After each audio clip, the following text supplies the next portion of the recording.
Last class में बच्चों हमने बायोटेक स्टार्ट कर दिया था। बायोटेक के स्टार्टिंग वाले पार्ट में अभी हमने ये समझ लिया था कि बायोटेक होती क्या है। तो उसमें एक ऑर्गेनिज्म के जीन को दूसरे ऑर्गेनिज्म के अंदर ट्रांसफर किया जाता है। ये बच्चों बायोटेक का एक बेसिक पार्ट होता है। बायोटेक के कुछ इंपॉर्टेंट साइंटिस्ट में से लिखेगा father of genetic engineering, father of genetic engineering Paul Berg, father of genetic engineering Paul Berg. इन पॉल बर्ग ने सबसे पहले इन्होंने क्या किया था, तो ही transferred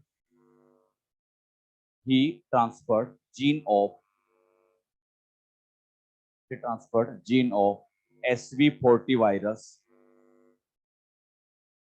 into E. coli. He transferred gene of SV40 virus into E. coli by the help of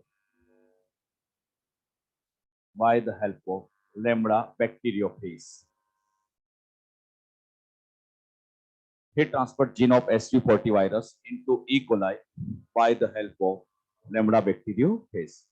इन्होंने बच्चों किया क्या था, ये SV40 एक वायरस है। इस वायरस की इन्होंने एक जीन को लिया और इस जीन को लेके आवाज तुम्हारी एक मिनट, इसको लेके बच्चों इन्होंने ई कोलाई के अंदर ट्रांसफर किया था। तो SV40 वायरस की जीन को इन्होंने ई कोलाई के अंदर ट्रांसफर किया था। पहली बार इस तरह से जीन सक्सेसफुली ट्रांसफर करने का काम पॉल बर्ग ने किया था। इसीलिए बच्चों पॉल बर्ग को कहा भी जाता है फादर ऑफ जेनेटिक इंजीनियरिंग। अच्छा, पॉल बर्ग को इस काम के लिए नोबेल प्राइज तक मिला था कि उन्होंने एक ऑर्गेनिज्म की जीन को दूसरे ऑर्गेनिज्म में ट्रांसफर कर दिया था। इसके लिए इन्हें नोबेल प्राइज तक मिला है। आगे लिखिए, first recombinant DNA formed by Cohen and Boyer. ये इंपॉर्टेंट साइंटिस्ट है, आपके एनसीईआरटी में इनका नाम लिखा है तो आप इसको अच्छे से ध्यान रखिएगा। First recombinant DNA formed by Cohen and Boyer. Cohen and Boyer दोनों साइंटिस्ट ने मिलकर पहली बार रिकॉम्बिनेंट डीएनए का फॉर्मेशन किया था। अच्छा, इन्होंने रिकॉम्बिनेंट डीएनए कैसे बनाया था, ध्यान दीजिएगा सभी, समझना। इन्होंने जो रिकॉम्बिनेंट डीएनए बनाया था इसके लिए इन्होंने एंटीबायोटिक रेजिस्टेंट जीन को ई कोलाई बैक्टीरिया के अंदर फर्स्ट टाइम ट्रांसफर किया था। एंटीबायोटिक रेजिस्टेंट जीन होती क्या है, मान लीजिए बच्चों आपके पास ये एक बैक्टीरिया है। अब इस बैक्टीरिया को मारने के लिए एंटीबायोटिक का यूज किया जाता है। एंटीबायोटिक का काम यही होता है, एंटीबायोटिक मतलब इस जाके बैक्टीरिया को मार देना। अच्छा, एंटीबायोटिक का काम है बैक्टीरिया को मारना।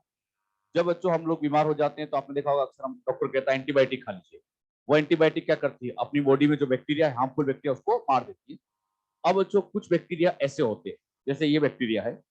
अब इस बैक्टीरिया की खास बात ये होती है कि इसके ऊपर एंटीबायोटिक डाली जाए तो ये मरता नहीं। जैसे ये बैक्टीरिया तो मर गया, लेकिन ये बैक्टीरिया नहीं मर पाया। बात आती है क्यों नहीं मर पाता। इसलिए नहीं मर पाया क्योंकि इस बैक्टीरिया के डीएनए में एक स्पेशल जीन मिलती है। अच्छा, वो जीन क्या करती है, आरएनए बनाती है, प्रोटीन्स बनाती है, और उन्हीं प्रोटीन की वजह से ऐसा कुछ हुआ कि ये एंटीबायोटिक इसके ऊपर एक्शन नहीं कर पाए। तो बताइए, ये जीन क्या बैक्टीरिया को एंटीबायोटिक से बचा रही है? जिनका काम है बैक्टीरिया को एंटीबायोटिक से बचाना। तो एंटीबायोटिक से बचाने वाली ये जो जीन होती है इसी को कहा जाता है एंटीबायोटिक रेजिस्टेंट जीन। आगे इस चैप्टर में बार बार यही बोलूंगा, जैसे मैं कहता हूं एंटीबायोटिक रेजिस्टेंट जीन, समझ जाओगे। ऐसी जीन जो एंटीबायोटिक से बचाती है, ऐसी जीन का नाम होता है एंटीबायोटिक रेजिस्टेंट जीन। अगर बच्चों हम नॉर्मल ई कोलाई की बात करें, मैंने आपको समझाने के लिए ये एक नॉर्मल ई कोलाई बैक्टीरिया बनाया। इस नॉर्मल ई कोलाई बैक्टीरिया की अगर बात की जाए तो इसके अंदर एंटीबायोटिक रेजिस्टेंट जीन अब्सेंट होती है। इसमें बच्चों एंटीबायोटिक रेजिस्टेंट जीन नहीं होती। अगर एंटीबायोटिक रेजिस्टेंट जीन नहीं है तो सोचिए, जैसे ही हम एंटीबायोटिक डालेंगे क्या मर जाएगा। अब कोहन एंड बोयर चाहते थे कि कैसे भी करके इसके अंदर एंटीबायोटिक रेजिस्टेंट जीन को ट्रांसफर किया जाए, कैसे भी करके वो जीन इसके अंदर पहुंचाई जाए। अच्छा, इसके लिए उन्होंने क्या किया, सबसे पहले उन्होंने बच्चों एक बैक्टीरिया लिया। ये बैक्टीरिया कौन सा लिया गया इसके बारे में उन्होंने या एनसीईआरटी में या बुक्स में प्रॉपर लिखा नहीं है। बस ये लिखा है कि कोई एक बैक्टीरिया लिया, इस बैक्टीरिया के अंदर ये प्लाज्मिड था, और इस प्लाज्मिड का यहाँ पर ये एक छोटा सा पार्ट लिया गया, ये एक छोटा सा पार्ट लिया गया, और ये जो छोटा सा पार्ट है, इस छोटे से पार्ट को बाहर निकाला गया। ये जो छोटा सा पार्ट बाहर निकला है, इस छोटे से पार्ट को कहा गया एंटीबायोटिक रेजिस्टेंट जीन। ये बच्चों एंटीबायोटिक रेजिस्टेंट जीन है जो किसी बैक्टीरिया के प्लाज्मिड से निकाली। ये ध्यान रखना, ये बैक्टीरिया कौन सा था इसके बारे में नहीं लिखा गया कि कौन से बैक्टीरिया से निकाला है। अब वो चाहते थे कि antibiotic resistant gene E coli में पहुंचाए। अब ये जीन बच्चों अपने आप नहीं जाते। अगर एक ऑर्गेनिज्म की जीन को दूसरे में पहुंचाना है तो इसके लिए हमें एक स्पेशल डीएनए की हेल्प लेनी पड़ती है, और वो स्पेशल डीएनए कहलाता है वेक्टर, जो अक्सर प्लाज्मिड होते हैं। अच्छा, वेक्टर की अगर बात करें तो इन्होंने इस वेक्टर के लिए दूसरे बैक्टीरिया की हेल्प की थी। ये जो दूसरा बैक्टीरिया मैंने आपके सामने लिखा है, इस बैक्टीरिया का नाम है साल्मोनेला टाइफीम्यूरियम। साल्मोनेला टाइफीम्यूरियम। इस साल्मोनेला टाइफीम्यूरियम की खास बात ये होती है कि इसके अंदर ये स्पेशल डीएनए बैठा है। इस स्पेशल डीएनए को आप सभी जानते हैं, क्या कहलाता है? प्लाज्मिड। अच्छा, क्या बैक्टीरिया में एक मेन डीएनए होता है? मेन डीएनए के अलावा दूसरा क्या कहलाता है? प्लाज्मिड। उन्होंने इस प्लाज्मिड को यहां से बाहर निकाला। ये बच्चों यहां से प्लाज्मिड बाहर आ गया। ये सब अच्छे से याद रखना, ये प्लाज्मिड किस बैक्टीरिया का है? साल्मोनेला टाइफीम्यूरियम। अच्छा, अब उन्होंने क्या किया, इन दोनों को आपस में ज्वाइन किया। और जब इन दोनों को आपस में ज्वाइन किया तो आपस में ज्वाइन करने के बाद यहां पर एक इस तरह से, दोनों को आपस में ज्वाइन करने के बाद इस तरह से एक रिकॉम्बिनेंट डीएनए बना। अच्छा, इसमें प्लाज्मिड वाला पार्ट भी है और रेजिस्टेंट जीन वाला पार्ट भी है। मतलब दो डीएनए को आपस में चिपका दिया, और ये दो डीएनए को चिपकाने के बाद जो बना है, ऐसे डीएनए को कहा जाता है रिकॉम्बिनेंट डीएनए। इसे बच्चों हम रिकॉम्बिनेंट डीएनए, या शॉर्ट में इसी को हम आरडीएनए कह देते हैं। ये एक रिकॉम्बिनेंट डीएनए, या इसी रिकॉम्बिनेंट डीएनए को एक नाम और दिया जाता है, काइमेरिक डीएनए। अगर बच्चों कहीं पर काइमेरिक डीएनए वर्ड लिखा है तो समझ जाना किसकी बात कर रहे हैं? रिकॉम्बिनेंट। और इस तरह से पहली बार रिकॉम्बिनेंट डीएनए बनाने का काम कोहन एंड बॉयर ने किया। तो कोहन एंड बॉयर ने क्या किया, सभी को अच्छे से आना चाहिए। उन्होंने क्या एंटीबायोटिक रेजिस्टेंट जीन को प्लाज्मिड के साथ जोड़ा था? बताओ, ये प्लाज्मिड किसका लिया? साल्मोनेला टाइफीम्यूरियम। इस पर नेट में आ चुका है क्वेश्चन कि इन्होंने प्लाज्मिड किसका लिया था? साल्मोनेला टाइफीम्यूरियम। दोनों को जोड़ के क्या फर्स्ट रिकॉम्बिनेंट डीएनए बनाया। अब उन्होंने ये जो रिकॉम्बिनेंट डीएनए था इसको उठा के ई कोलाई में ट्रांसफर किया। तो जब ई कोलाई के अंदर यहां जीन पहुंचाई गई, तो अब जरा सोच समझ के होता ना, क्या ई कोलाई के अंदर नई जीन ट्रांसफर हो गई है? ई कोलाई के अंदर यहां पर ये बच्चों एक नई जीन आ गई। अब बच्चों ये नई जीन क्या काम करेगी? यहां पर ये जो नई जीन आई है, बताओ ये नई जीन क्या काम करेगी? क्या एंटीबायोटिक से बचाएगी? तो बताइए, पहले एंटीबायोटिक इसको मार रहा था लेकिन अब क्यों नहीं मार रहा? क्या उसमें नई जीन आ गई है? तो क्या इसका जेनेटिक मटेरियल चेंज हो गया?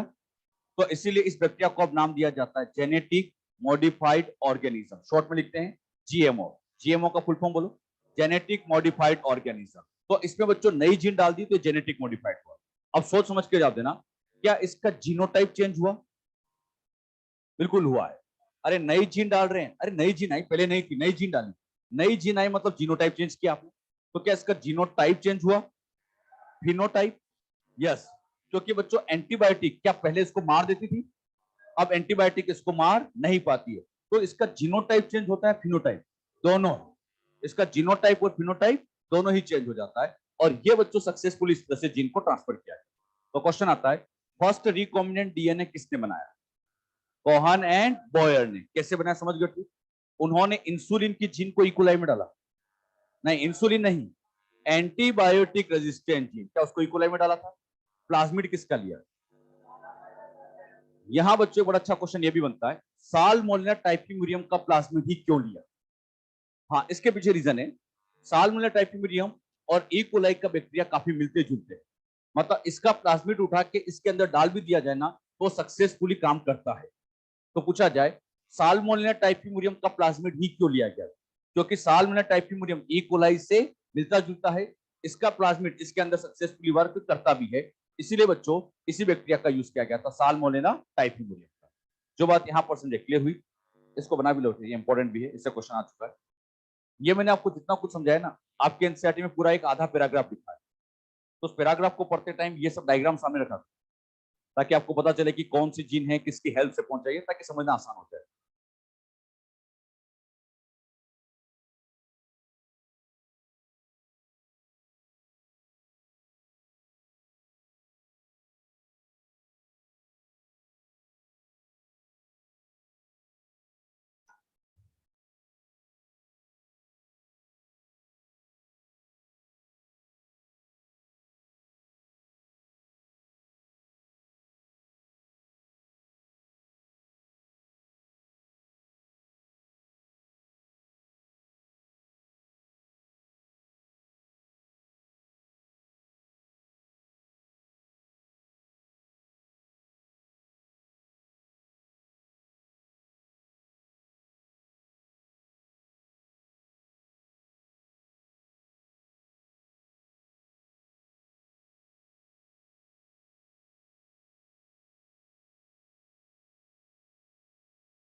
अब आवाज आ रही? थोड़ी सी कम कर देना, थोड़ी सी। हाँ अब ठीक है, अब सही है।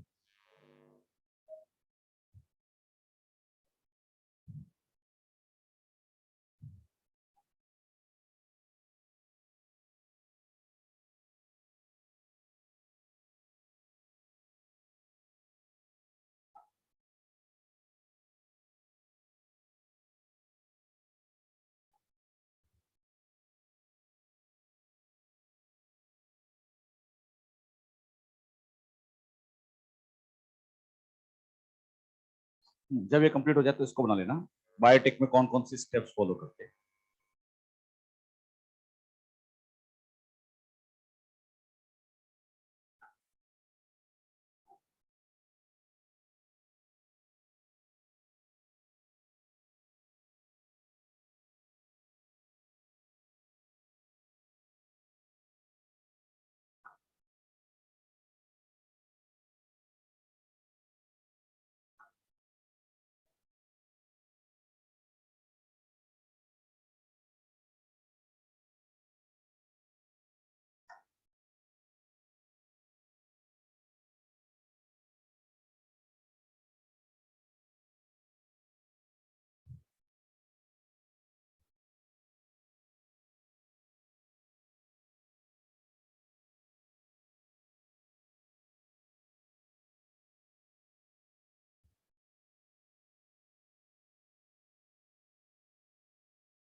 ध्यान दीजिए बच्चों, बायोटेक में क्या क्या स्टेप्स फॉलो की जाती है, उन स्टेप का एक बेसिक ओवरव्यू हम समझने जा रहे हैं।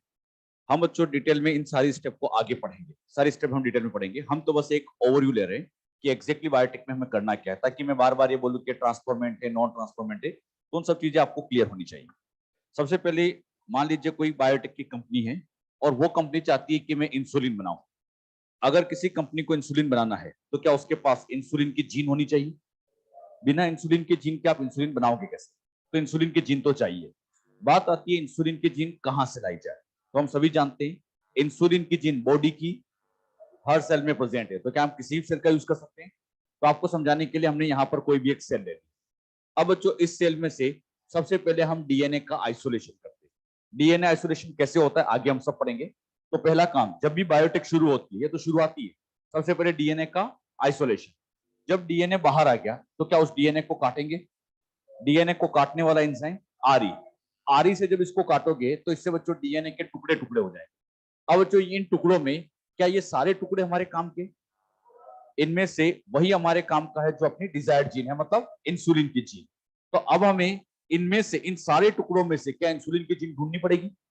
वो इंसुलिन की जीन क्या आपको दिखाई दे रही है, चमक रही है, उसके ऊपर लिखा है। तो फिर हम कैसे पहचाने, हम कैसे पता लगाए कि इन टुकड़ों में से कौन सा इंसुलिन की जीन का है? इसका पता लगाने के लिए आगे मैं कुछ स्टेप्स आपको बताऊंगा। आगे बताऊंगा कि हम लोग कैसे इनमें से डिजायर्ड जीन को सिलेक्ट करें। पूरा प्रोसेस होता है, आगे समझा दूंगा कैसे बताते। इसमें से हमने मान लीजिए डिजायर्ड जीन का सिलेक्शन कर दिया, ये इंसुलिन की जीन आ गई। एक बार इंसुलिन की जीन आ गई है तो क्या हम उसकी नंबर तो बढ़ा सकते हैं? नंबर बढ़ाने का तरीका पीसीआर ऑप्शनल है। पीसीआर ऑप्शनल है। ये बच्चों तभी पीसीआर करना चाहिए जब नंबर कम है। अगर ऑलरेडी नंबर ज्यादा है तो पीसीआर करने की जरूरत नहीं है। अब बच्चों मान लीजिए हमने पीसीआर करके इसकी नंबर भी बढ़ा दी। अच्छा, ये नंबर हमने सेल के अंदर बढ़ाई या बाहर? पीसीआर हमेशा सेल के बाहर ही होता है, तो बाहर हमने नंबर बढ़ा दी। अब बच्चों हमें क्या करना है, इसको होस्ट में पहुंचाना है। ये जो सेल मैंने ड्रॉ किए होस्ट सेल है, इन होस्ट सेल में पहुंचाने के लिए हमें एक स्पेशल डीएनए की भी हेल्प लेनी पड़ती है। जो स्पेशल डीएनए होस्ट सेल में इसको पहुंचाने का काम करता है, उस स्पेशल डीएनए का नाम होता है वेक्टर। याद रखना, वेक्टर एक तरह का स्पेशल डीएनए है जिसका काम क्या है, डिजायर्ड जीन को होस्ट में पहुंचाना। अच्छा, ये वेक्टर के एग्जांपल बहुत सारे हैं। आगे मैं आपको कई सारे एग्जांपल बता दूंगा कि कौन कौन से वेक्टर होते हैं। इन एग्जांपल में सबसे फेमस नाम है पीबीआर। नाम सुना है? तो पीबीआर 322 होता है, और भी बहुत सारे होते हैं। तो मैं आगे आप लोग को इनके एग्जांपल के नाम बताऊंगा कौन कौन से। ये आपको समझाने के लिए मैंने पीबीआर ही ले लिया। ये पीबीआर 322, ये पीबीआर 322।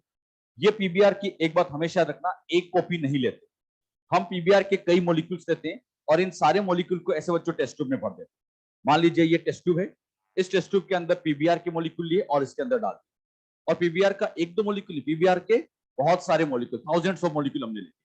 अब बच्चों हम क्या करेंगे, ये जो वेक्टर हमने लिया है इस वेक्टर को भी काटेंगे, और वेक्टर को कट करने के लिए हम इसके अंदर भी डाल देंगे आरई। जैसे बच्चों आरई को इसके अंदर डालेंगे, क्या ये वेक्टर को काटेगा? और आप देखेंगे यहां वेक्टर के अंदर भी कट लगेगा, मतलब टेस्ट ट्यूब में आप आरई मिला दो वो कट कर देगा। अच्छा, जब ये कट हो चुका है, मान लीजिए यहां पर ये जो वेक्टर था, ये वेक्टर के अंदर ऐसे कटिंग हो गई। अब कट करने के बाद इसे और इन डिजायर्ड जीन को आपस में जोड़ना है। जोड़ने वाले एंजाइम का नाम लाइगेज। तो हम क्या करेंगे, लाइगेज के मॉलिक्यूल लेंगे और इन लाइगेज के मॉलिक्यूल को ऐसे बच्चों इस टेस्ट ट्यूब में डाल देंगे। लाइगेज के मॉलिक्यूल को टेस्ट ट्यूब में डाल दिया, साथ ही साथ जो भी डिजायर्ड जीन थी उसको भी यहां डाल दिया। मतलब टेस्ट ट्यूब के अंदर कटा हुआ वेक्टर है, डिजायर्ड जीन है, और साथ ही साथ क्या मिला दिया, लाइगेज। अच्छा, लाइगेज का काम क्या है, जोड़ना। जब लाइगेज यहां पर जोड़ेगा तो जोड़ते टाइम दो चांस होते हैं, बहुत ध्यान समझना सभी। जोड़ते टाइम पहला चांस होता है कि ये जो वेक्टर है ये बच्चों ऐसे खुद से ही जुड़ जाए, मतलब वेक्टर कटा और फिर खुद से जुड़ गया। क्या ये खुद से जुड़ सकता है? बिल्कुल, मैक्सिमम चांस तो यही होती है कि ये खुद से ही जुड़ जाए। अब जरा इमेजिन करिए, अगर ये खुद से ही यहां लाइगेट हो गया, जैसे ही यहां खुद से लाइगेट हुआ तो क्या इसमें नई जीन आ पाई? तो ऐसे डीएनए का नाम non recombinant. Non recombinant DNA को और अच्छे से बोले तो ये सेल्फ लाइगेटेड, मतलब खुद से ही लाइगेट हो गया, यहां पर नई जीन आई नहीं। अच्छा, ये तो नॉन रिकॉम्बिनेंट बना। एक केस यहां पर यह भी तो बन सकता था कि जो डिजायर्ड जीन थी और वो डिजायर्ड जीन आके यहां जुड़ जाए, ऐसे डिजायर्ड जीन आके जुड़ जाए, और जैसी डिजायर्ड जीन जुड़ेगी अब जो डीएनए बनेगा उसका नाम बन जाएगा रिकॉम्बिनेंट डीएनए। बताओ ये कौन सा था और ये कौन सा है? तो ये बच्चों यहाँ पर ऐसे रिकॉम्बिनेंट डीएनए बन जाता है। तो ऐसे रिकॉम्बिनेंट डीएनए आरडीएनए का यहाँ फॉर्मेशन होता है। अच्छा, इन दोनों में से कौन सा हमारे काम का है? रिकॉम्बिनेंट। क्या डिजायर्ड जीन इसके पास है? ये तो हमारे पास पहले ही था। अरे पहले से तो था ये वेक्टर, ये तो कटा और वापस जुड़ गया, तो पहले जैसे हो गया। ये तो हमारे पास पहले ही है, क्या हमें इसकी जरूरत है? लेकिन हम अभी यहां पर कोई सिलेक्शन नहीं करेंगे, कोई सिलेक्शन नहीं करते और एज सच इन दोनों को उठा के होस्ट सेल के अंदर ट्रांसफर कर देते। ये बच्चों यहां पर होस्ट सेल है, समझाने के लिए मैंने होस्ट सेल ई कोलाई की सेल को लिया। अच्छा, एक बात ये भी ध्यान रखना, होस्ट सेल हम एक नहीं लेते, होस्ट सेल भी हम बहुत सारी लेते हैं। आपको समझाने के लिए ये मैंने होस्ट सेल ली, ये भी होस्ट सेल है, ये भी होस्ट सेल, ऐसे होस्ट सेल है। और यहां पर ये अपना डीएनए है, एक इसमें नॉन रिकॉम्बिनेंट है, एक नॉन रिकॉम्बिनेंट है और दूसरा वाला यहां पर रिकॉम्बिनेंट। अब बच्चों इनको उठा के हमें इन होस्ट सेल में पहुंचाना है। होस्ट सेल में ट्रांसफर करते टाइम कई तरह के केसेस बनते हैं, ये केसेस सब अच्छे से सीख लेना, आगे मैं बार बार पूछूंगा आपसे। जब इसको होस्ट सेल में ट्रांसफर करते हैं, पहला केस ये होता है कि इन दोनों में से कोई भी सेल में इंटर ना करे, और मैक्सिमम चांस यही होता है कि दोनों में से कोई भी सेल में इंटर नहीं करे। अच्छा, कोई भी इंटर ना करे तो इसको मैं लिख दूंगा नॉन ट्रांसफॉर्मेंट, मतलब किसी का भी ट्रांसफॉर्मेशन नहीं हुआ। क्या नाम दिया? Non transformant. मैक्सिमम चांस यही है कि ट्रांसफर होगा ही नहीं, क्योंकि बच्चों जीन ट्रांसफर करना इतना आसान नहीं है, बड़ी मुश्किल आती है। तो पहला केस तो ये होता है कि ट्रांसफर होता ही नहीं है। अच्छा, एक चांस ये है कि ये वाला जो वेक्टर है, ये वाला वेक्टर उठ के यहां आ जाए और ये वाला उठ के यहां चला जाए। अच्छा, मुझे इतना बताइए, यहां पर क्या इसने यहां एंट्री की है? तो बताओ ट्रांसफॉर्मेशन हुआ या नहीं हुआ? अच्छा, यहां पर ट्रांसफॉर्मेशन मतलब जैसे इंटर हुआ मतलब ट्रांसफॉर्मेशन, नहीं हुआ तो नॉन ट्रांसफॉर्मेशन, इंटर हो गया तो ट्रांसफॉर्मेशन। लेकिन सोच समझ के ना, यहां जो ट्रांसफॉर्मेशन हुआ है क्या ये नॉन रिकॉम्बिनेंट का हुआ है? तो यहां नॉन रिकॉम्बिनेंट का हुआ। बताओ इसमें रिकॉम्बिनेंट। मतलब ट्रांसफॉर्मेंट भी दो तरह के होते हैं, कौन कौन से? नॉन रिकॉम्बिनेंट और रिकॉम्बिनेंट। मैं आप लोगों से आगे हमेशा पूछूंगा, जब हम डिजायर्ड जीन को, वेक्टर को होस्ट में पहुंचाते तो टोटल 3 केसेस बनते। इन 3 केस में पहला केस, दोनों में से कोई नहीं गया, नाम बोलो, नॉन ट्रांसफॉर्मेंट। ये सब अच्छे से याद रखना, एनसीईआरटी में कई जगह लिखा मिलेगा, दोनों में से कोई नहीं गया, नॉन ट्रांसफॉर्मेंट। अच्छा, ये चला गया तो ट्रांसफॉर्मेंट विथ नॉन रिकॉम्बिनेंट, और ये गया तो ट्रांसफॉर्मेंट विथ रिकॉम्बिनेंट। एक चांस ये भी था कि ये दोनों ही चले जाए। अरे चांस तो है ना बेटे, एक चांस ये भी है कि ये दोनों ही चले जाए, लेकिन इसके जाने के चांस एक्सट्रीमली एक्सट्रीमली रेयर होते हैं। अरे एक डीएनए इंटर कर जाए वही बड़ी बात है, अब दोनों के दोनों इंटर करना ये तो बहुत ही एक्सट्रीमली रेयर केस होता है। मेन केस यहाँ 3 ही बनते। अच्छा, इन तीनों में से मुझे बताओ फर्स्ट, सेकंड और थर्ड में से कौन सा काम का है? थर्ड काम का क्यों है? डिजायर्ड जीन यहाँ है। तो बताइए क्या इस थर्ड वाले का हमें सिलेक्शन करना पड़ेगा? कैसे करेंगे? हमने बच्चों इनको उठा के यहाँ ट्रांसफर किया, वही 3 केस बने, और ये जो ट्रांसफॉर्मेंट विथ रिकॉम्बिनेंट था, T-R था, इसका बच्चों हमें सिलेक्शन करना है। इसका सिलेक्शन करने के लिए कुछ स्पेशल जीन हम काम में लेंगे, आगे बताऊंगा। एंटीबायोटिक रेजिस्टेंट जीन होती है, उससे बच्चों हम इसका सिलेक्शन कर लेते हैं। कैसे करेंगे डिटेल में आगे पढ़ाएंगे, अभी बस इतना ध्यान दो, इन तीनों में से हमने इस ट्रांसफॉर्मेंट विथ रिकॉम्बिनेंट का सिलेक्शन कर दिया। अच्छा, ये सेल हमने सिलेक्ट कर ली, इस सेल को मैंने नाम दे दिया जीएमओ। फुल फॉर्म बोलो। हाँ, तो हमने फाइनली जीएमओ का फॉर्मेशन कर दिया, जेनेटिक मॉडिफाइड ऑर्गेनिज्म हमने बना लिया। अभी तक हमने क्या किया? सेल में से डीएनए बाहर निकाला, आरई से काटा, डिजायर्ड जीन को चुना, वेक्टर के साथ जोड़ा, रिकॉम्बिनेंट डीएनए बनाया, होस्ट में पहुंचाया और ट्रांसफॉर्मेंट का सिलेक्शन कर दिया। ये इतना जो काम हमने किया जीएमओ बनाने तक का, ये सारा काम कहलाता है जेनेटिक इंजीनियरिंग। ये पूरा जेनेटिक इंजीनियरिंग है। अब बच्चों बायोटेक का दूसरा पार्ट चालू होता है। जब भी बायोटेक की जाती है उसके 2 फेज। पहला पार्ट तो ये है जीएमओ बना लो। ये जीएमओ बनाने तक की कहानी जेनेटिक इंजीनियरिंग के नाम से जानी जाती है। लेकिन बच्चों दूसरा पार्ट ये भी आता है कि हमने यहां पर एक ही सेल अबिट बनाई है, क्या एक सेल से प्रोडक्शन बहुत होगा? एक सेल से तो कुछ भी प्रोडक्शन नहीं आना है। अरे एक सेल से कितना इंस्टीट्यूट बनेगा? थोड़ा बहुत, इससे कुछ ज्यादा पैसा नहीं कमा पाएंगे। तो क्या हमें प्रोडक्शन बढ़ाना पड़ेगा?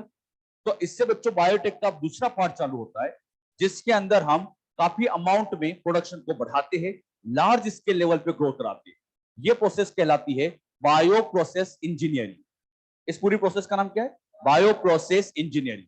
मतलब बायोटेक के 2 पार्ट, पहला पार्ट जेनेटिक इंजीनियरिंग है और दूसरा part bio process engineering. NCERT पढ़ते टाइम मिलेगा ऐसा कि बायोटेक के दो प्रिंसिपल है, पहला प्रिंसिपल होता है जेनेटिक इंजीनियरिंग वाला और दूसरा बायो प्रोसेस इंजीनियरिंग वाला।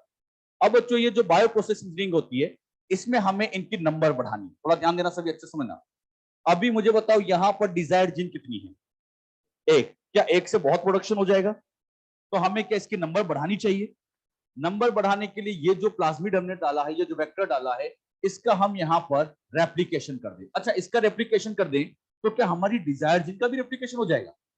अरे इसका रेप्लिकेशन करोगे तो हमारी डिजायर्ड जीन भी रेप्लिकेट हो जाएगी। तो बताइए, डिजायर्ड जीन का रेप्लिकेशन करना है तो इसको रेप्लिकेट करने के लिए इस वेक्टर के अंदर ओआरआई होना जरूरी है। ओआरआई याद आया?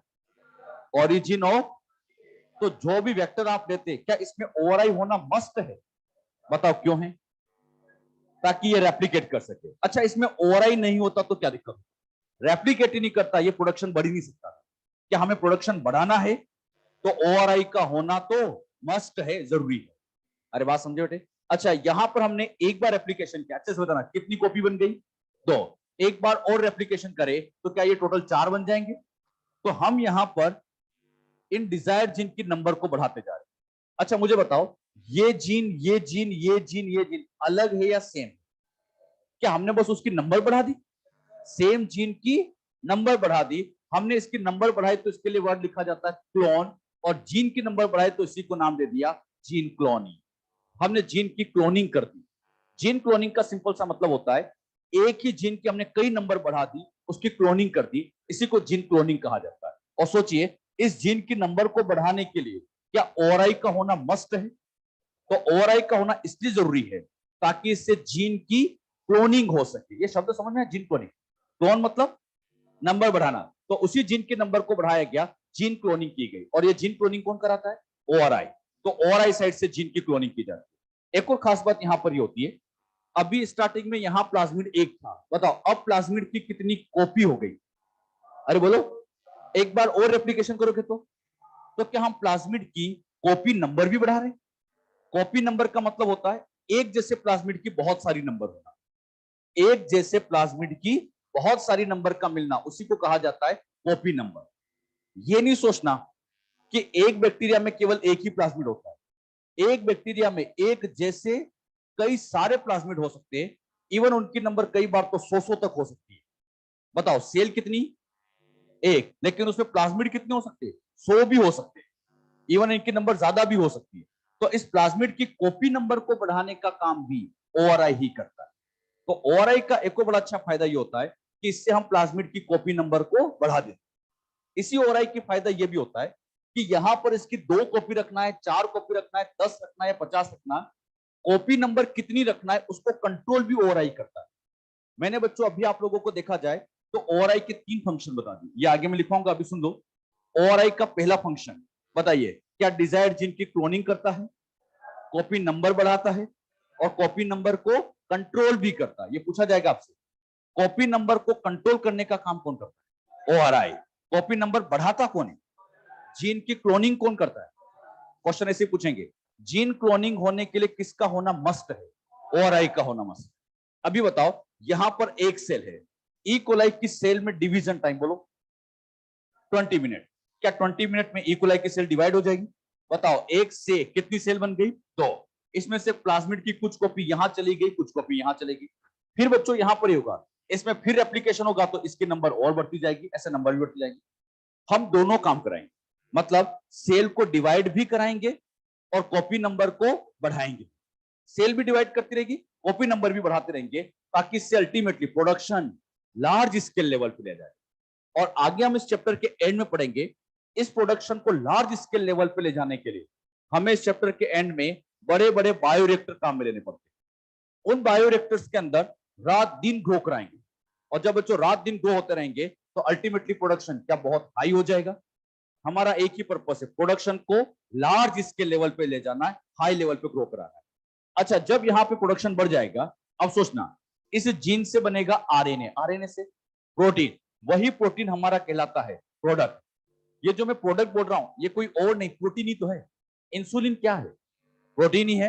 ये प्रोटीन एक तरह का प्रोडक्ट ही हो गया। बताओ, इस सेल में इंसुलिन मतलब प्रोडक्ट बना, इसमें भी क्या बना? प्रोडक्ट, इसमें भी प्रोडक्ट, सारी सेल के अंदर बच्चों अपना प्रोडक्ट बनता रहता है। अब जरा इमेजिन करिए, सोचिए, हमें मार्केट में सेल बेचनी है प्रोडक्ट, हमें सेल से मतलब नहीं, हमें तो प्रोडक्ट से मतलब है। तो हम क्या करेंगे, फाइनली आगे जाके इस सेल को डिस्ट्रॉय करेंगे और इसमें से इस प्रोडक्ट का आइसोलेशन करेंगे। तो लास्ट में आगे हम पढ़ेंगे प्रोडक्ट का क्या करेंगे, आइसोलेशन। जब इसमें से प्रोडक्ट बाहर आएगा तो जरा सोचिए, क्या सेल के अदर कंपोनेंट, सेल का जो अदर पार्ट है, क्या वो भी बाहर आएगा? तो हम प्रोडक्ट का आइसोलेशन करते, साथ ही साथ उस प्रोडक्ट का प्यूरिफिकेशन करते। बताओ, प्रोडक्ट का क्या करते, आइसोलेशन, साथ ही साथ प्यूरिफिकेशन। प्यूरिफिकेशन करने के बाद उस प्रोडक्ट की क्वालिटी टेस्ट करते। ये क्वालिटी टेस्ट बहुत इंपॉर्टेंट, किसी भी कंपनी की सक्सेस उसकी क्वालिटी से होती है। हम बच्चों मार्केट में कोई भी चीज लेने जाते हैं तो हम सबसे पहले ये देखते हैं कि उसकी क्वालिटी कैसी है। क्वालिटी अच्छी नहीं तो हम कह देते रहने दो इसको, मतलब जो अच्छी क्वालिटी का चीज है उसी हम खरीदते हैं। तो कंपनी भी जो अपना प्रोडक्ट बनाना चाहती है उसकी क्वालिटी बेस्ट से बेस्ट देना चाहती है, तो क्वालिटी टेस्ट करना चाहती है। क्वालिटी टेस्ट करने के बाद फिर प्रोडक्ट की पैकिंग करते हैं। पैकिंग बच्चों स्टैंडर्ड होनी चाहिए। मार्केट में कई चीजें तो पैकिंग से ही बिक जाती है, चाहे अंदर कुछ भी भराओ, पैकिंग बढ़िया होनी चाहिए। तो उसकी पैकिंग बेस्ट होनी चाहिए। पैकिंग करने के बाद मार्केटिंग, फिर बच्चों हम उसकी मार्केटिंग कराएंगे, एमआर के थ्रू अपने प्रोडक्ट की मार्केटिंग होती है। फिर ये प्रोडक्ट मार्केट में बिकता है और जब ये मार्केट में बिकेगा तो उसी से पैसा मिलेगा और कंपनी ग्रो करेगी। तो बायोटेक की कंपनियां कैसे काम करती है, मैंने एक ओवरव्यू आपको समझा दिया कि एग्जैक्टली क्या होता है। तो सबसे पहले डीएनए बाहर निकालते हैं, कादी से काटते हैं, वेक्टर के साथ जोड़ते हैं, होस्ट पे पहुंचाते हैं और ये सारा काम करते हैं। इस पूरी प्रोसेस को टोटल 2 पार्ट में डिवाइड किया गया। पहला पार्ट है जेनेटिक इंजीनियरिंग। बताओ जेनेटिक इंजीनियरिंग से फाइनली क्या बना, जीएमओ। जीएमओ बनाने तक की कहानी। और दूसरा पार्ट बायो, ये पूरा पार्ट जितना भी है, ये सब कुछ इसमें डाउन स्ट्रीम प्रोसेसिंग नाम सुना है, वो सब भी आ जाती है। ये आगे का जितना भी पार्ट है, ये सारा पार्ट क्या कहलाता है, बायो प्रोसेस इंजीनियरिंग। तो बताओ कितने पार्ट हो गए। तो बायोटेक 2 प्रिंसिपल पे काम करती है। एक बात तो सुन लेना अच्छे से, जीएमओ बनाने का काम केवल एक बार होता है। जीएमओ केवल एक बार बनाते हैं। जैसे बच्चों ये जीएमओ बना, इसकी नंबर जब बढ़ने लगती है, साइंटिस्ट लोग क्या करते हैं, इसमें से कुछ सेल्स को टेस्ट ट्यूब में रख लेते हैं, सबको नहीं, कुछ एक को उठा के टेस्ट ट्यूब में रख लेते हैं और इसी टेस्ट ट्यूब के अंदर इन सेल को स्टोर कर लेते हैं। ऐसा क्यों करते हैं? हाँ, मान लीजिए आज से 10 दिन बाद फिर हमें प्रोडक्ट की जरूरत हो, तो यहां से सेल को निकालो, इसकी ग्रो करा के नंबर बढ़ा लो। तो बताइए जीएमओ कितनी बार बनाया, एक बार। कंपनी बच्चों जीएमओ केवल एक बार बनाती है। एक बार सक्सेसफुली जीएमओ बन गया तब तो वो उस सेल को क्या करती है, स्टोर करती है। मतलब इन सेल्स को लेके यहां पर स्टोर किया जाता है। लेकिन याद रखना, ये स्टोरेज स्टेराइल इन्वायरमेंट में होना चाहिए। स्टेराइल इन्वायरमेंट से मेरा मतलब ये है कि इसमें अदर माइक्रो ऑर्गेनिज्म का इंफेक्शन नहीं होना चाहिए। अच्छा, अदर ऑर्गेनिज्म का इंफेक्शन हो गया और मान लीजिए जीएमओ खत्म हो गया तो क्या होगा? क्या ये पूरी प्रोसेस फिर से करनी पड़ेगी? इसीलिए इसको मेंटेन तो किया जाता है, लेकिन किस इन्वायरमेंट में, स्टेराइल इन्वायरमेंट में इसको मेंटेन किया जाता है ताकि ये खराब ना हो, इसको माइक्रो ऑर्गेनिज्म डिस्ट्रॉय ना कर पाए। जितना कुछ यहां मैंने अभी आपको समझाया, क्लियर हुआ? बताओ बायोटेक के कितने प्रिंसिपल, पहला जेनेटिक इंजीनियरिंग, दूसरा बायो प्रोसेस इंजीनियरिंग। तो लिख लो इसको, 2 principle of biotech.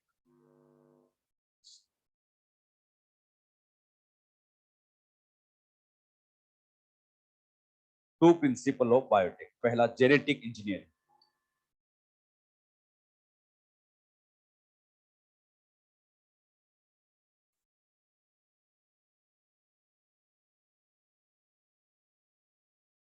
Genetic engineering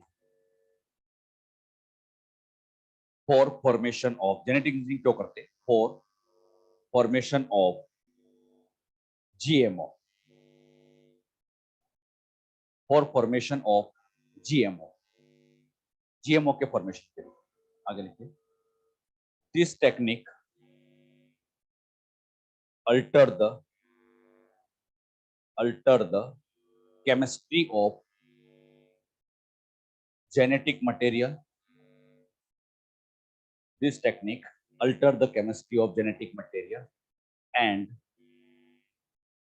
also change the change the genotype and also change the genotype and phenotype of host organism also change genotype and phenotype of host organism. Host organism कुछ भी हो सकता है, जैसे E coli ना, जो भी host organism. बताइए, हम उसमें नया डीएनए डालते हैं तो क्या उसकी केमिस्ट्री बदल जाती है? नई जीन आए तो जेनेटिक मटेरियल हल्का सा बदल गया, केमिस्ट्री बदल गई, साथ ही साथ जीनोटाइप फिनोटाइप भी चेंज हो जाते हैं। सेकंड देखो, bio process engineering.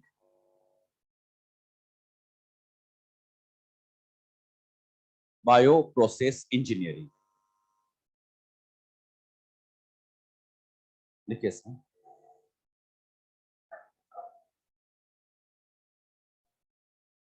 Bio process engineering meant in this process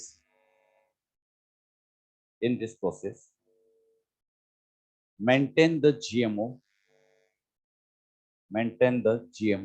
in sterile condition, maintain the GMO in sterile condition and increase production, maintain the GMO in sterile condition and increase production at large scale level and increase production at large scale level. GMO को sterile condition में maintain करके large scale level पे production करते हैं।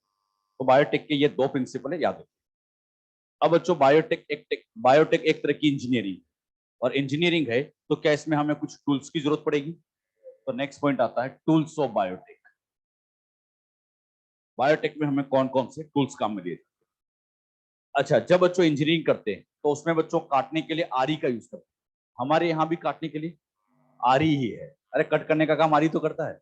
अच्छा, वहां जोड़ने के लिए वेल्डिंग से जोड़ते हैं, अपने यहाँ जोड़ने के लिए लाइगेज। तो हमें यहाँ पे इन टूल्स की जरूरत पड़ती है।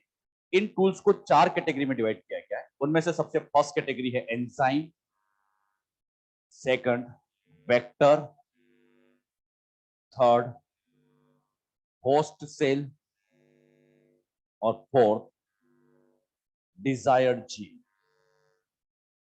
बायोटेक में 4 टूल्स का यूज किया जाता है, होस्ट सेल और डिजायर्ड जीन।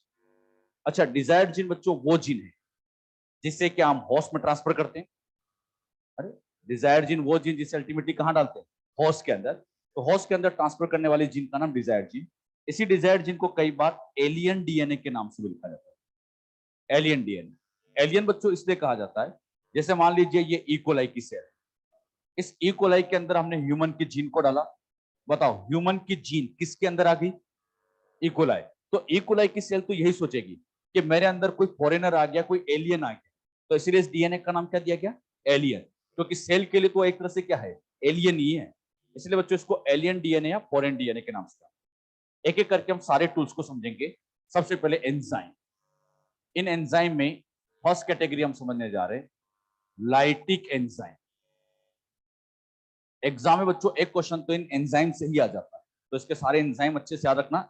जो जो एनसीईआरटी में लिखे वो सब तो याद होना ही चाहिए, और हम भी लिखेंगे वही जो एनसीईआरटी में लिखे, वही सबसे मैंने। एंजाइम में सबसे पहला लाइटिक एंजाइम देखिए। दिस एंजाइम ब्रेक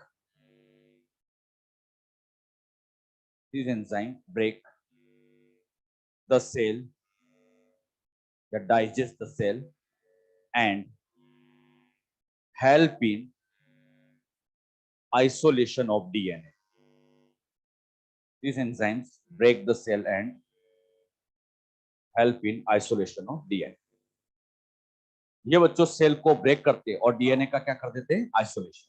जैसे इसको आप ऐसे समझ सकते हो, यहां पर मान लीजिए मैंने आपको समझाने के लिए एक बैक्टीरियल सेल ली है। इस बैक्टीरिया की सेल के अंदर आप सभी जानते हैं सबसे बाहर की तरफ सेल वॉल होती है।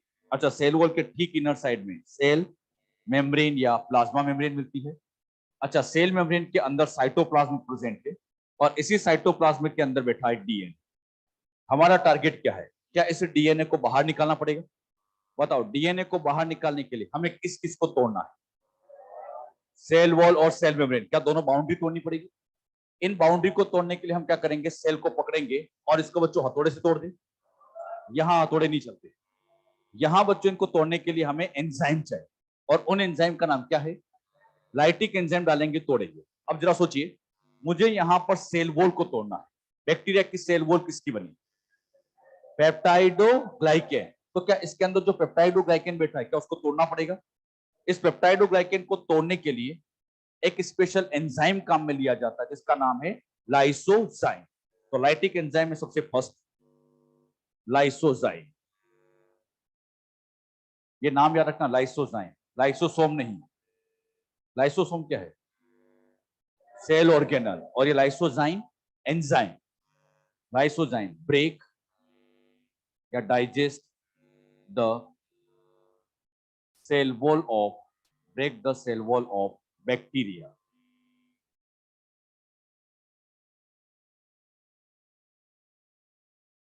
बैक्टीरिया की सेल वॉल को ब्रेक करने का काम करता है, तो break the cell wall of bacteria. Next number पे आता है सेकंड। अच्छा मुझे बताइए, अगर मुझे प्लांट की सेल वॉल को तोड़ना है, तो सबसे पहले बताओ प्लांट की सेल वॉल बनी किसकी? सेल्यूलोज, हेमीसेल्यूलोज, पैक्टिन, प्रोटीन, ऐसे चीजों से बनी होती है।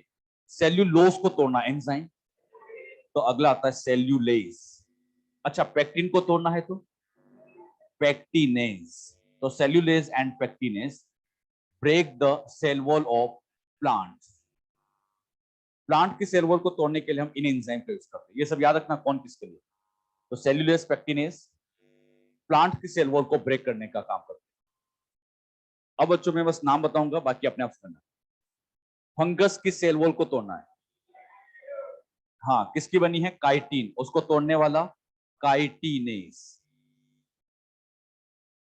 Break cell wall of fungus.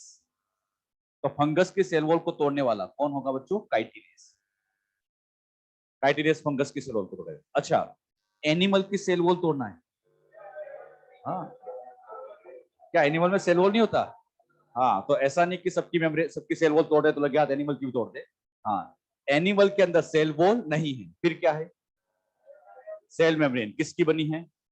Lipid plus protein. Lipid को तोड़ना है लाइपेज, तो यहां अगला एंजाइम हम ले सकते हैं लाइपेज।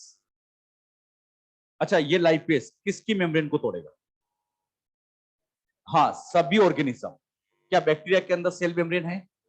प्लांट में है, तो ये सबके लिए कॉमन है, कोई जरूरी नहीं कि हम एनिमल के लिए यूज करें, सबके लिए। तो lipase break the cell membrane, break the cell membrane, और ये सबके लिए कॉमन हो गया, प्लांट एनिमल फंगस बैक्टीरिया सबके लिए। तो break the cell membrane.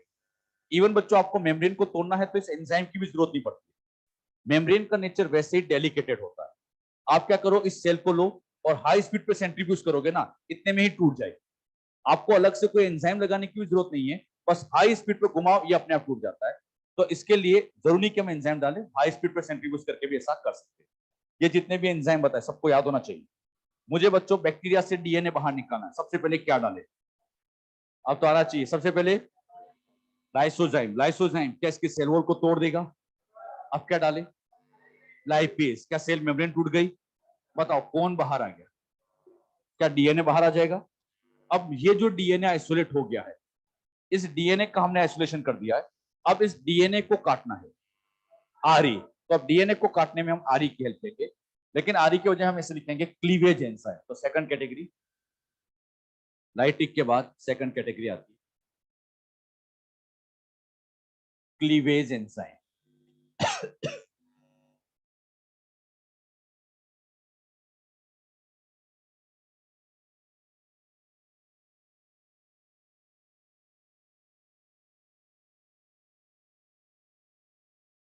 Cleavage enzyme लिखिए, for breakdown of nucleic acid.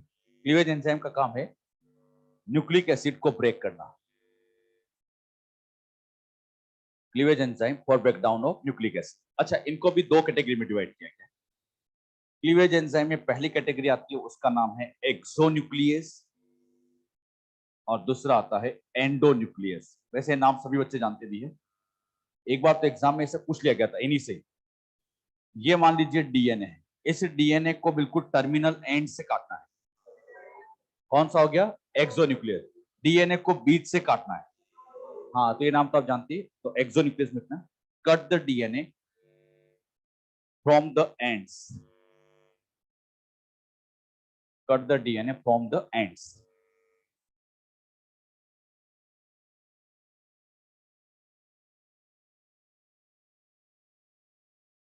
Next आता है एंडोन्यूक्लियस.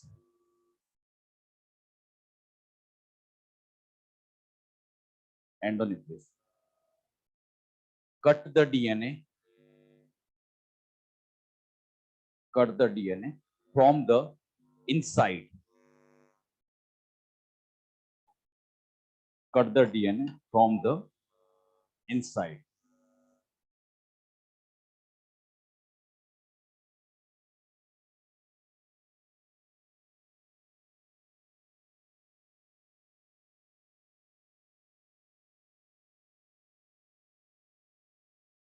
अच्छा, एंडोन्यूक्लियस में एक नाम बड़ा फेमस है, इसका एग्जांपल RE. फुल फॉर्म बोलो.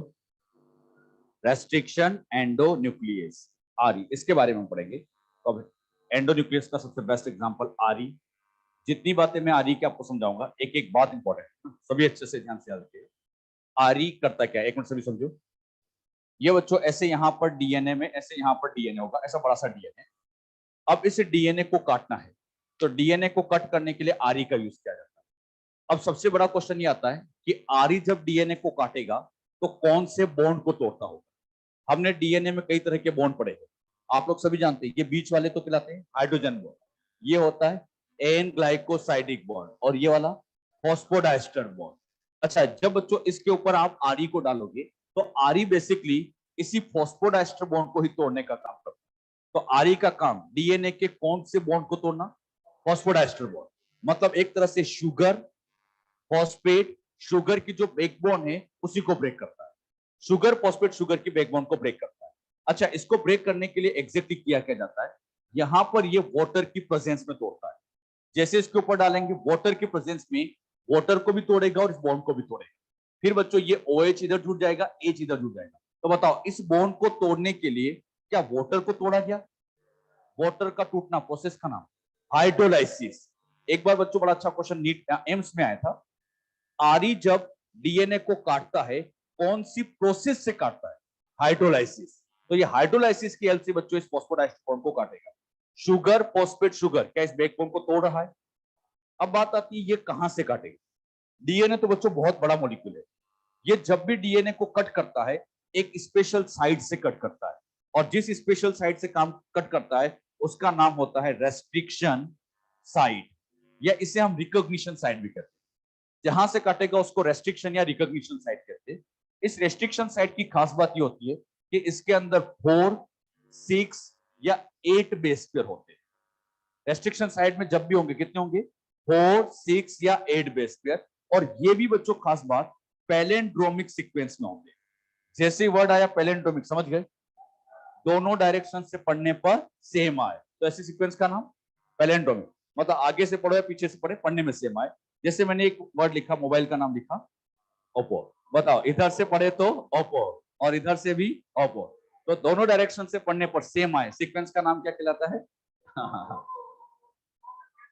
तो ऐसे सीक्वेंस को क्या नाम दिया जाता है? पैलेंड्रोमिक. तो पैलेंड्रोमिक सीक्वेंस मतलब दोनों डायरेक्शन से पढ़ने पर क्या आ जाए? सेम, तो उसे हम पैलेंड्रोमिक कहते हैं. एक बात फिर ध्यान सुनना, RE डीएनए को काटता है या RNA को, या दोनों को? हाँ, हम पूरा RE पढ़ लेंगे, लेकिन बच्चों को ये पता नहीं चलेगा कि किसको काटता है. RE का काम बस डीएनए को काटने में, RNA के लिए नहीं. ये केवल और केवल डीएनए के लिए स्पेसिफिक होता है. तो याद रखना, RE केवल डीएनए को काटता है, और वो भी कौन से बॉन्ड को? फॉस्फोडाइस्टर. तो लिखिए, a special enzyme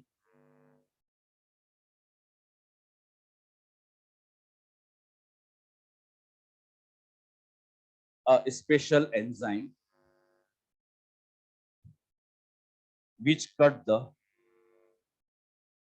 phosphodiester bracket में ना, शुगर फॉस्फेट बैकबोन. अभी ऑप्शन में ये भी आ सकता है, sugar phosphate backbone, which cut the phosphodiester bracket में sugar phosphate backbone of DNA. sugar phosphate backbone of DNA by the process of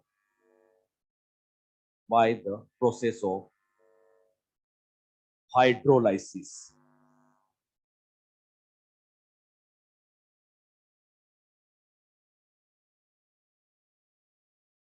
आगे लिखिए, it cut the DNA, it cut the DNA at a special site,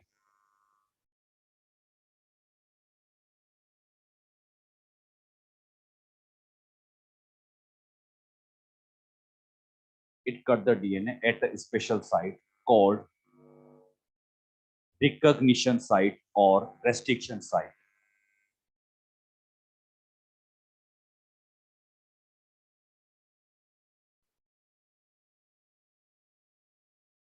Restriction site or recognition site. This site have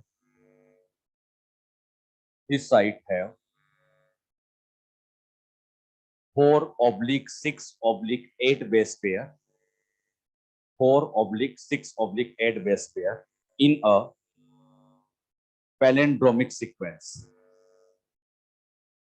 In a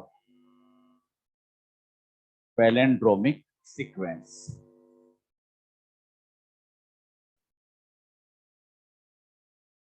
ध्यान दीजिए, ये बच्चों मैंने आपके सामने यहाँ पर डीएनए को ड्रॉ किया। ऐसे डीएनए काफी बड़ा होता है। इस डीएनए के अंदर यहाँ पर मैंने एक साइट लिखी है जिसमें 1 2 3 4 टोटल 4 बेस पेयर। ध्यान दीजिएगा, इधर से पढ़ोगे GGCC, इधर से GGGC, दोनों डायरेक्शन से पढ़ने पर सेम या डिफरेंट? सेम। 4 बेस पेयर हैं, दोनों डायरेक्शन से पढ़ने पर सेम आ रहा है। क्या ये अपने आप में पैलिंड्रोमिक सीक्वेंस है? बताओ, इस सीक्वेंस का नाम क्या है? पैलिंड्रोमिक। फिर बच्चों थोड़ा आगे गए, यहां पर आप देखो 1 2 3 4 5 6, ये 6 बेस पेयर है। अच्छे से बताना, क्या ये भी पैलिंड्रोमिक है? तो इस साइट को भी मैं नाम दे देता हूं रेस्ट्रिक्शन साइट। अच्छा, क्या ये रेस्ट्रिक्शन साइट है? अरे बोलो, अभी मैं आपको बताता, रेस्ट्रिक्शन साइट में कितने बेस पेयर हो सकते हैं? 4 6 8। बताओ इसमें कितने हैं? क्या पैलिंड्रोमिक है तो रेस्ट्रिक्शन साइट बन सकती है? क्या ये भी रेस्ट्रिक्शन साइट है? इसी तरह से ये जो साइट में लिखी है ये भी रेस्ट्रिक्शन साइट है। सिखाने के लिए मैंने आपके पास डीएनए पर 3 रेस्ट्रिक्शन साइट बनाई, लेकिन ऐसे 3 नहीं, डीएनए के पास तो ऐसी बहुत सारी रेस्ट्रिक्शन साइट होती है, ऐसे यहाँ और भी बहुत सारी मिल जाएगी। अब बच्चों इसको काटने के लिए हमें आरी की हेल्प लेनी पड़ती है। ये आरी के स्पेशल नाम होते हैं, जैसे मैंने एक आरी का स्पेशल नाम लिखा है इक्को R1।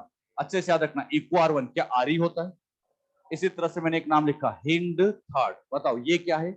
आरी। ऐसे हम आरी चलते जाए तो बहुत सारे, अप्रोक्सीमेटली 900 से ज्यादा, मोर देन 900। अच्छा, ऐसे आरी बहुत सारे होते हैं। अब एक खास बात, ये जितने भी आरी आपको दिखाई दे रहे हैं, हर आरी की अपनी एक स्पेशल साइट होती है। ऐसा नहीं कि आरी कहीं से भी काट देगा, हर आरी की अपनी साइट है। अगर मैं इक्को R1 की बात करूं तो इक्को R1 की जो साइट होती है वो फिक्स है, और इसकी साइट आती है GAATTC। बताओ ये साइट किसकी है? इक्को R1। इक्को R1 की साइट बहुत बहुत इंपॉर्टेंट है। वैसे तो आरी बहुत सारे, सबकी अपनी अपनी साइट है, सबको याद करना मुश्किल है, लेकिन आप इक्को R1 की साइट तो जरूर याद रखें। आपकी एनसीईआरटी में इसको दिया गया है और एग्जाम में भी कई बार आया है इसकी साइट, तो ये तो सबको याद होनी चाहिए। इक्को R1 की साइट बोलो, GAATTC। इतने अच्छे से याद होनी चाहिए कि नींद में उठा के पूछे तो नींद में याद देना, GAATTC। तो ये साइट याद रखनी है। अब बच्चों हुआ क्या, ये डीएनए काफी बड़ा था। अब इस डीएनए के ऊपर ये इक्को R1 एंजाइम यहां पर मूव करता है। ये इक्को R1 आरी पूरे डीएनए को मूव करता है। जब ये डीएनए पे मूव करेगा तो पूरे डीएनए का ये इंस्पेक्शन करता है। इंस्पेक्शन से मतलब पूरे डीएनए को चेक करता है। जब वो चेक करता है, ये चेक करता गया, यहां पर चेक करता गया, यहां चेक करता गया। मुझे बताओ, क्या ये पैलिंड्रोमिक साइट है? क्या ये रेस्ट्रिक्शन साइट है? तो ये इक्को R1 जैसे यहां पहुंचा, क्या इसको काट देगा? क्यों, ये रेस्ट्रिक्शन साइट नहीं है, लेकिन इस इक्को R1 की नहीं है, तो इसको नहीं काटेगा। फिर बच्चों ये और आगे गया और आगे गया, क्या इसे अपनी रेस्ट्रिक्शन साइट मिली? जैसे ये रेस्ट्रिक्शन साइट देखती है मजा आ जाता है। अब बच्चों इसको ये काटेगा। जब ये यहां पर कट लगाएगा तो कट करते टाइम ध्यान देना, मान लीजिए इस ऊपर वाली स्टैंड में G और A के बीच में कट लगाया, ऊपर वाली स्टैंड में इसने G और A के बीच में कट लगाया, कौन से बॉन्ड को तोड़ा? फॉस्फोडाइस्टर। तो जब ये नीचे वाली स्टैंड में काटेगा तो यहां पर भी G और A के बीच में, बताओ ऊपर के न्यूक्लियोटाइड नीचे के न्यूक्लियोटाइड अलग या सेम? तो दोनों स्टैंड में, अपोजिट स्टैंड में सेम न्यूक्लियोटाइड में कट लगाता है। ये याद रखना, पूछा जाएगा। जब आरी काटता है दोनों स्टैंड में सेम न्यूक्लियोटाइड पर कट लगाता है, कौन से बॉन्ड को तोड़ रहा है? यहां पे बच्चों फॉस्फोडाइस्टर बॉन्ड टूटा, यहां फॉस्फोडाइस्टर बॉन्ड टूटा, और ये जो बीच के हाइड्रोजन बॉन्ड है ये तो वीक बॉन्ड है, तो ये तो आसानी से अपने आप ही टूट जाता है। अच्छा, अब यहाँ पे बच्चों जब ये कट होगा तो यहां से लेके ये इतना पार्ट अलग हो जाएगा और यहां से लेके ये इतना पार्ट अलग हो जाएगा, मतलब ये से टुकड़े में कट हो जाएगा, ऐसे यहां से कट जाएगा, ये बच्चों इस तरह से ये अलग हो जाएगा, सेपरेट हो जाएगा। तो मुझे बताओ आरई का काम क्या है? डीएनए को काटना। अच्छा, क्या ये टर्मिनल एंड से काट रहा है? क्या बीच में से कहीं काट रहा है? तो ये एक्सोन्यूक्लियस की कैटेगरी है, एंडोन्यूक्लियस। क्या ये डीएनए को कहीं से भी काट देगा? एक स्पेशल साइड से काटता, उस साइड का नाम बोलो, रेस्ट्रिक्शन साइड। अरे बात समझ में? इसमें एक लाइन लिख लीजिएगा, आरई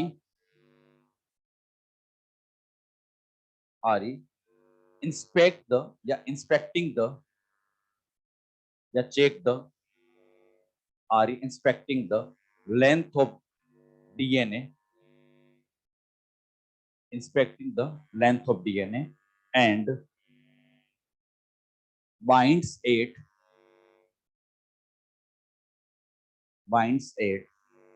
specific restriction site, binds it specific restriction site. Now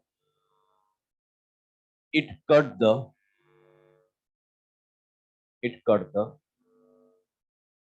phosphodiester bond. Now it cut the phosphodiester bond between two same nucleotide,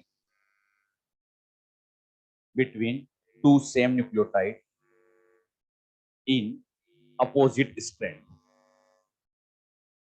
opposite strand में भी सेम न्यूक्लियोटाइड के बीच में क्या करता है बच्चों? ये कट लगा। अगर ऊपर जी और ए के बीच में काटा तो नीचे भी जी और। अच्छा मुझे बताओ, फिर ये इक्को R1 यहां से और आगे गया। अच्छा मुझे बताओ, क्या ये रेस्ट्रिक्शन साइट है? क्या ये रेस्ट्रिक्शन साइट है? यस। लेकिन क्या ये इसको काटेगा? क्योंकि ये इसकी साइड नहीं है। अच्छा, ये जो साइड मैंने सिखाने के लिए कह दिया, ये साइड हिंड थर्ड की, ये साइड किसकी? तो बताओ हिंड थर्ड क्या इसको काटेगा? इसको काटेगा कभी कभी, संडे को नहीं, हर आरी की अपनी साइड। तो बताओ क्या ये इसकी साइड है तो यहीं पे कट लगाएगा? अच्छा, यहां पर ए के बीच में काटा तो नीचे भी ए के बीच में काटेगा। सेम न्यूक्लियोटाइड के बीच में क्या लगाता है? कट लगाता है। अब सबसे बड़ा क्वेश्चन बनता है कि ये आरी हमें मिलते कहां से? कहां से बच्चों आरी को आइसोलेट किया जाता है? तो आरी जब भी आइसोलेट होगा हमेशा और हमेशा बैक्टीरिया से। हमारी सेल में आरी नहीं बनता, अपनी सेल में कोई आरी नहीं बनता है। आरी का बनना ये केवल और केवल बैक्टीरिया का स्पेशल फीचर होता है। अब सबसे बड़ा क्वेश्चन बनता है, आरी बैक्टीरिया के अंदर ही क्यों बनता है और क्या पर्पस है उसका? अगर बच्चों बैक्टीरिया ने आरी को बनाया है तो बहुत ही सोच समझ के बनाया होगा। बैक्टीरिया के अंदर आरी बनाने का सबसे मेन पर्पस होता है अपने आप को वायरस से बचाना। बैक्टीरिया अपने आप को वायरस से बचाने के लिए आरी का फॉर्मेशन करता है। जैसे बच्चों आपको समझाने के लिए मैंने क्या किया, ये एक बैक्टीरियल सेल को बनाया, बहुत ध्यान सुनना। ये एक बैक्टीरिया की सेल है, ये बैक्टीरिया की सेल समझाने के लिए मैंने कह दिया ये इकोलाई की सेल है, ये इकोलाई की सेल। अब इस इकोलाई की सेल के ऊपर मान लीजिए ये किसी वायरस ने अटैक कर दिया। जब ये वायरस इसके ऊपर अटैक करता है तो वायरस अपना जो डीएनए है वो डीएनए इसके अंदर इंसर्ट कर देता है। ये जो मैं रेड कलर का डीएनए बना रहा हूं, अच्छे से बताइए किसका डीएनए है? वायरस। तो ये बच्चों एक तरह से मैंने कह दिया viral DNA.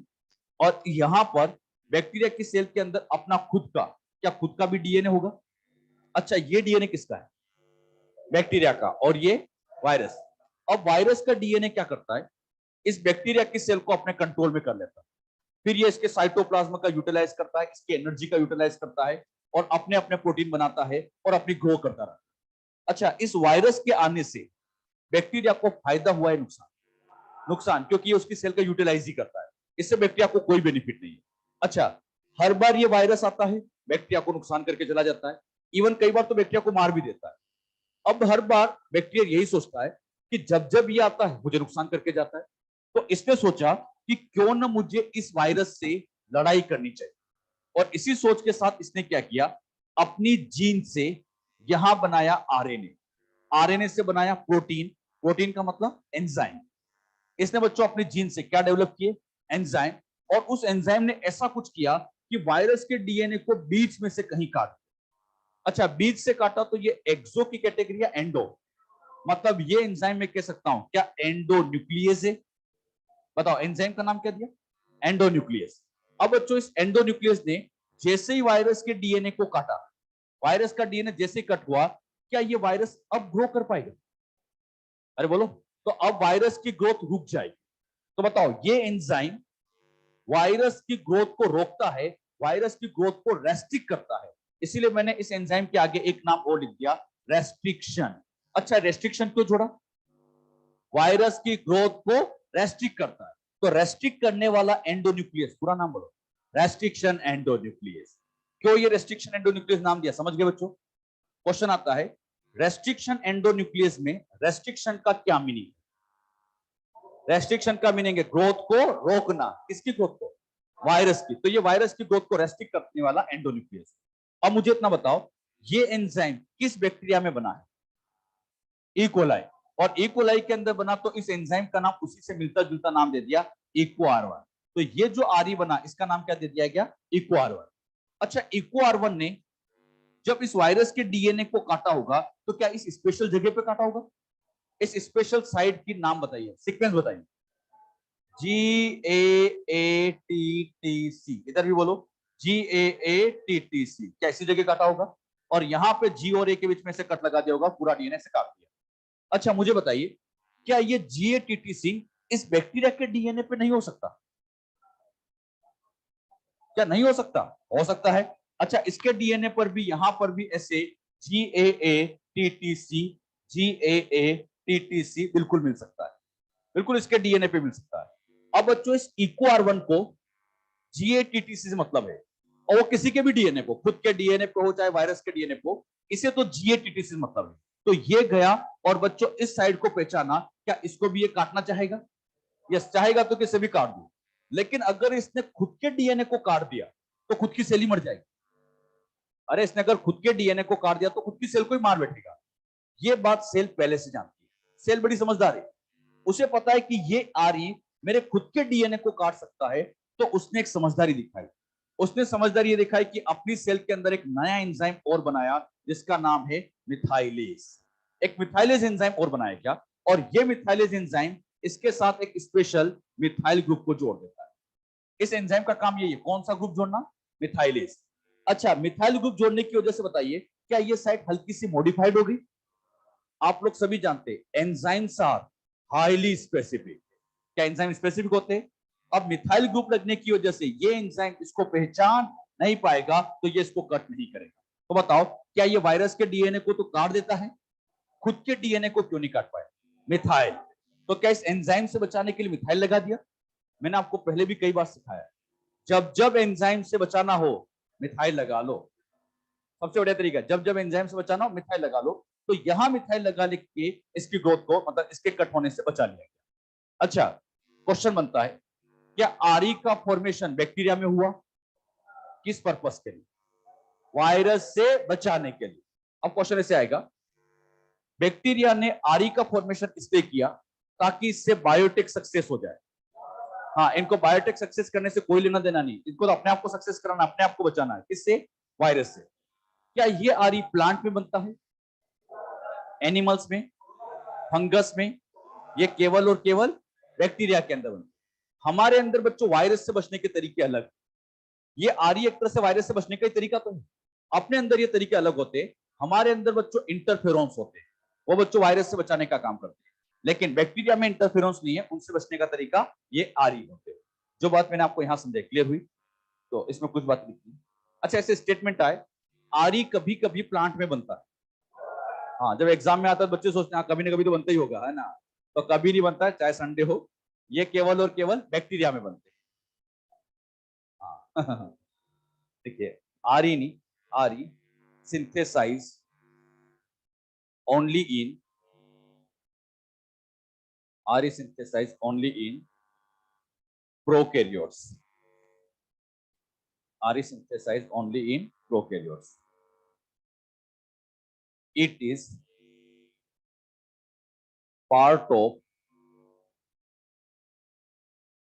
it is part of defense system of bacteria. It is part of defense system of bacteria. part of defense system of bacteria. It provide defense against virus. It provide defense against virus. नहीं कटेगा उसको, ये हर virus से बचने का तरीका नहीं है। हाँ हो जाएगा। एक और लिखेगा, एक मिनट, कहाँ तक बता दिया हमने? It provide defence against virus. आगे लिखो, it never cut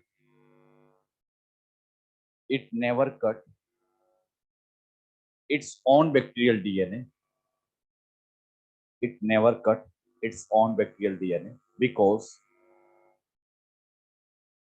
their restriction site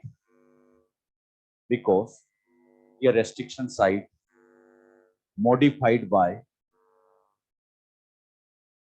methylase.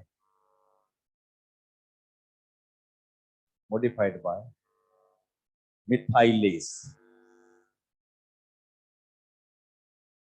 by methylase. Bracket में ना, एड मिथाइल ग्रुप। मिथाइलेस का काम क्या है?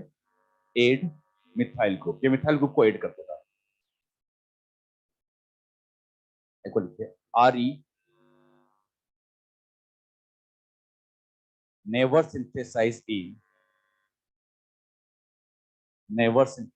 in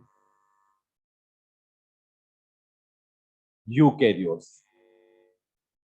ये कभी भी यूकेरियोट में सिंथेसाइज नहीं होगा। First discovered RE,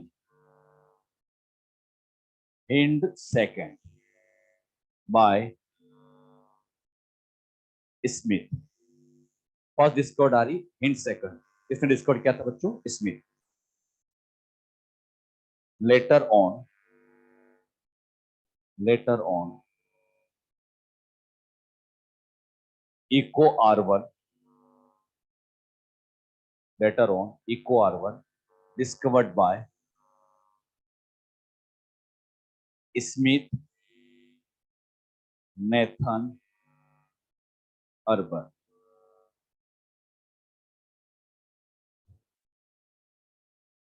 Later on eco R1 discovered by इन तीन साइंटिस्ट।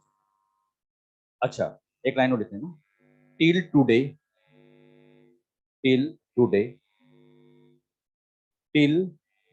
today, हाँ आज तक till today more than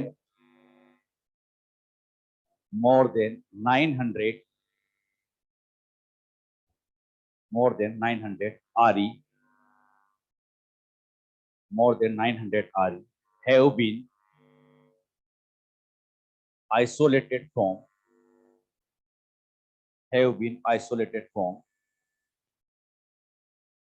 230 strains of bacteria. 230 strains of bacteria.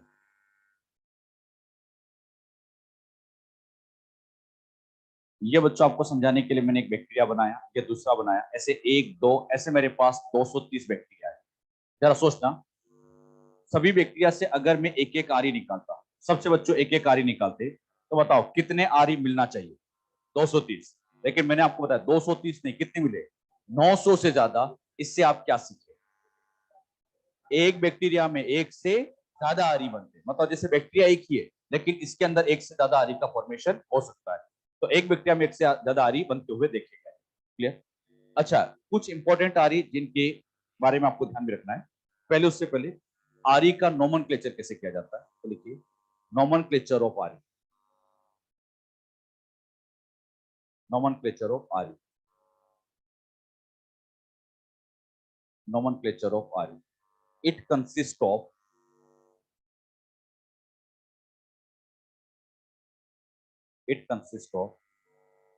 3/4 letter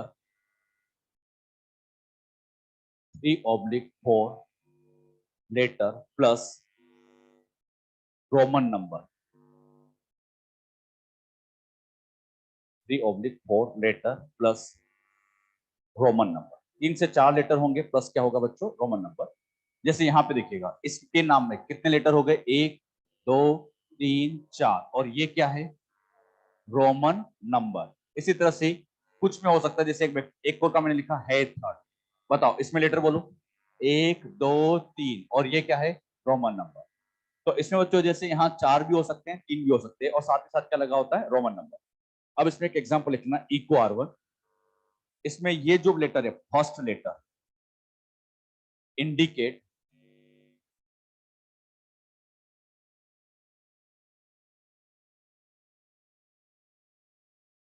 indicate genus of bacteria, indicate genus of bacteria. ये बच्चों bacteria के genus को indicate करता है। अच्छा, ये बच्चों सेकंड और थर्ड एक साथ, second third indicate species of bacteria, species of bacteria. अच्छा, ये फोर्थ स्ट्रेन ऑफ बैक्टीरिया,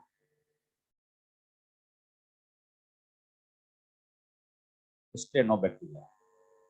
अच्छा, ये जो स्ट्रेन होती है एग्जैक्टली ये RY13 है। इको R1 जिस स्ट्रेन से निकाला गया था वो कौन सी थी बच्चों, RY13। एनसीईआरटी में ऐसा मिलेगा तो कभी वो पूछ ले इको R1 को बैक्टीरिया की कौन सी स्ट्रेन से निकाला गया था, RY13।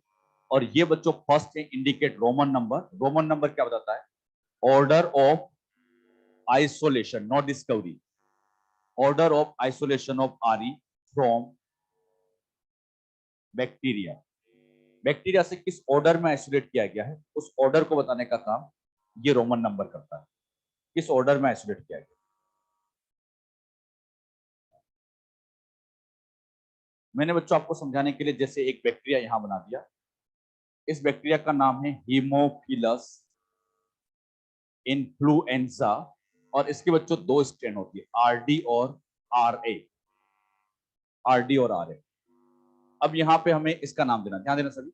इस बैक्टीरिया के अंदर DNA से ये एक RE बना, इस RE का मुझे नाम देना है। अब सभी बताना पहला लेटर कहां से लाए, जीनस। अच्छा, ये क्या इंडिकेट करता है, जीनस। ये क्या है, स्पीशीज, और ये क्या है, स्ट्रेन। बताओ पहला लेटर कहां से लाए, जीनस। बताओ जीनस में क्या लिखा है, H, तो हमने H ले लिया।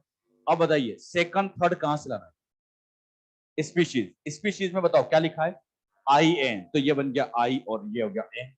अच्छा, अब बताओ फोर्थ लेटर कहां से लाना है, स्ट्रेन। अब समझना समझना, यहां पर दोनों स्ट्रेन में R आ रहे हैं, तो अगर मैं R लिख दूंगा तो आपको पता नहीं चलेगा कि कौन सा है। बताओ R के आगे क्या लिखा है, D, ये स्ट्रेन D वाली ही है, तो हम यहाँ पे D को यूज कर लेंगे, नाम बन गया हिंड।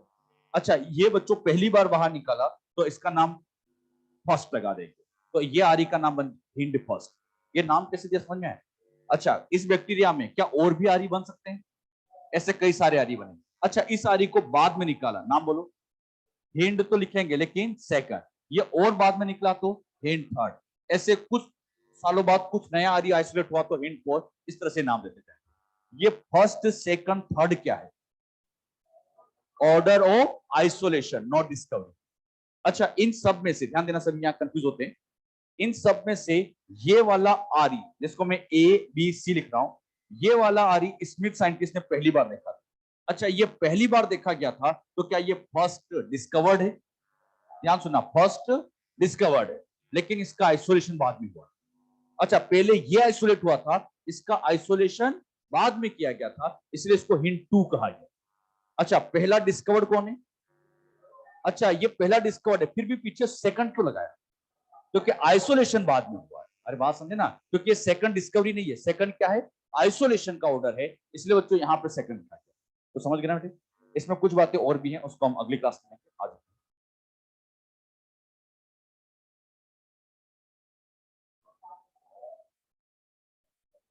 नहीं नहीं, डबल